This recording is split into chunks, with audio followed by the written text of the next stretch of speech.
Околу 100 дечиња се сместени во транзитните центри во Инојук и Табановце.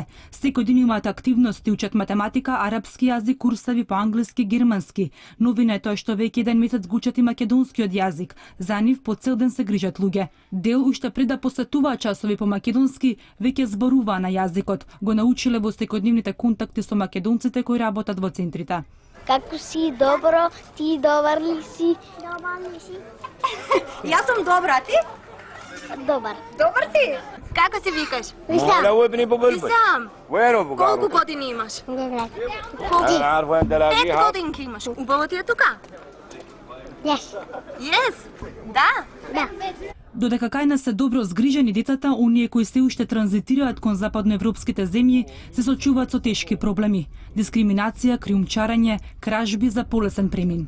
Уште по заканувачки е по безбедност и сигурноста на децата, тие да бидат не само грабнати и киднапирани, туку да исчезнат од мапата на евидентирани во Република Македонија. Мигрантската криза го стави на тест почитувањето на фундаменталните права и слободи на децата мигранти и бегалци. Повеќето земји и институции задолжени за регистрација, упатување и помош останаа затечени и неподготвени за оваа состојба, вели народниот правобранител. При што недостатокот од хуман третман го почувствуваа најмногу ранливите групи. Често кон бегалците гледат како потенцијален безбедносен ризик.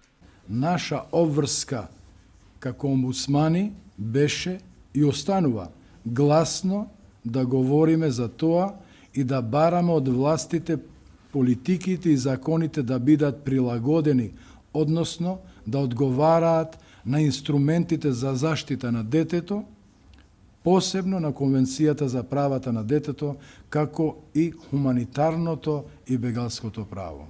За достоинствен третман на децата бегалци денеска дебатираа представници од омбудсман канцелариите на Македонија и регионот. Сите деца имаат право на образование, да не бидат задржани при нивниот пат и уживаат право на заштита. Инаку децата бегалци кои стигаат во Македонија без придружба на родители од канцеларијата на народниот правобранител се залагаат неодложно да им се постави старател и да се постапува согласно оперативните стандарди, процедури кои се донесени во ноември 2015 година. Од почетокот на бегалската криза, бројката на непридружувани деца кои поминаа или стигнаа во Македонија е од 8 до 10.000.